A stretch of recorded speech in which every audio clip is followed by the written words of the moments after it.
Welcome back, YouTubers, to my channel of an everyday life of an Aspie. If you're following me and you're new to my channel, I welcome you with open arms. I'm Aspie and I'm all about creating mental health and awareness, as well as sharing you guys my life story with Asperger's syndrome and all the other diagnoses that comes in the territory with Asperger's syndrome. I also bring out some tips and advice along the way with these mental health disorders, and more obviously as well as maybe, shall we say, some of these tips and advice along the way, or motivational kind of messages for you all, just to let you know that you're not alone. However, in this day and age, just to bear in mind though, however, that at this point of time I'm just taking a break from the Let's Talk series and actually bringing in some of the series that I have actually promised so many times before. So I humbly apologise in advance, basically, that I've been away, even though, as we know, sometimes our schedules can be tight or busy or what have you, for whatever personal reasons that may be.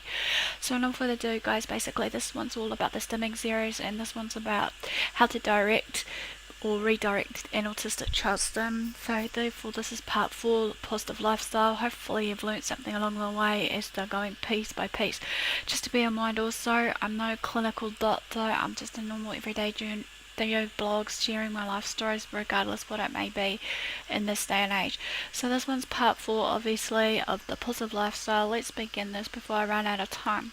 So as we know, basically, there's always the right and healthy lifestyle to help any child to adapt in an environment that will sustain them to have a healthy and happy life, regardless what it may be. So here are the tips and advice along the way for you all today. So number 1, give your child plenty of exercise. As we know, basically, throughout our lifespan, we should be exercising 30 minutes a day, no matter what. With the boost of activity, of whatever activity it may be, to run off our steam, full of our energy, if we're full of it. Basically, it's good to help to boost the mood, improve general health and well-being, as well as moderating the need to stim, regardless where it may be. Some of the advice here you could try for some form of exercise with your kids are taking them for walks, swinging, hiking, climbing, swimming, biking, or whatever the autistic child might enjoy. Number 2, offer plenty of positive stimming activities. Stimming, as we know, is important to your child's well-being, regardless whatever it may be, But as I said too many times before, as a stress factor, not to actually really bang on at them and actually, tell them not to stim. As we know, we need to differentiate between which are the right stims for them in the right environment and which is not, so that we can actually teach them right from wrong or what have you. Also, there are some items around the house that will help for them to interact with, be it your beanbag chair if you've got one. Number 2 is your swings. Number 3, fidget toys, tangles, stress balls, and number 4, the floor trampoline if you've got one. Number 5, lava lamps and fans to watch. Tip number 3, or advice number 3, protect your child from any anti-autism influences. As we know that there are some therapists out there that will try to force any compliances, code of practice, or what have you around this kind of factor about your child, basically extinguishing, stimming, or do other things that may harm the child. They think that even though with some of these organisations that are anti-autistic or what have you, they feel that, there is a cure for autism, when we know there is no cure for autism or any other mental health disorders. However, only take your child to a therapy session that they'll enjoy, or at a minimum to feel neutral towards. Make it clear to us that your child's differences are to be respected, however, regardless what it may be.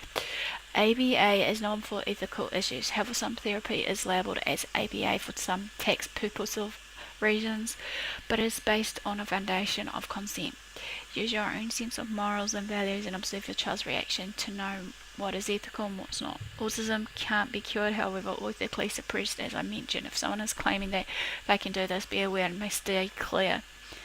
Number 4, work on your child's strengths too. As we know, basically, we all have our strengths and weaknesses. Encourage their special interests and other abilities. Find ways to make your child feel competent and talented, as well as confident. Growing up is not only about improving one's weaknesses, but building upon one's strengths. Number 5, keep the communication line open, no matter what it may be. Honour all the child's communication attempts, regardless what it may be it speech, typing, and other forms of AAC, gestures, and behaviour.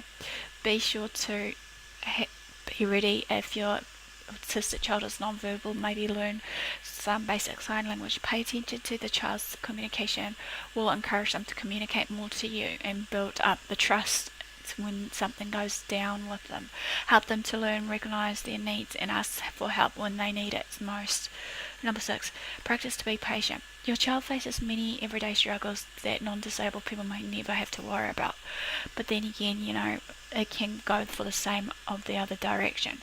If you were in their situation or in their shoes, you would cry and melt down too. Treat them with compassion, patience, and presume competence, and treat them like they want to behave well. Number 7, shower them with love. Your child is a person with feelings, however. Don't forever think they're just robots with no feelings at all. Many people make that mistake that, people with autism lack sympathy. Show that you care about them, including the autistic parts of them. Accept them as a whole, and that they're not a burden or tragedy in your eyes. Your acceptance and love are what they need most of all from you as a parent. Tips here is if the replacement stim isn't working very well, maybe that it doesn't address the underlying need. Go back to researching and observing these behaviours. That's basically ends quickly on your how to redirect an autistic child's harmful stims. Give me the delightful thumbs up for support. Comment below if there's anything I've missed. Feel free to also maybe open up for discussion board how you cope with your stims, what triggers them, what works for you and what doesn't work for you, basically, so that we can actually work up a discussion board to support one another. Feel free to also subscribe to my channel if you haven't done so. Feel free to follow me on Twitter, Facebook, AspieAnswersAll. Feel free to share these videos around to family and friends. And all further ado, guys, thanks for your support, thanks for watching. Do what you love what you do. Until next time, Aspie signing out. Have a great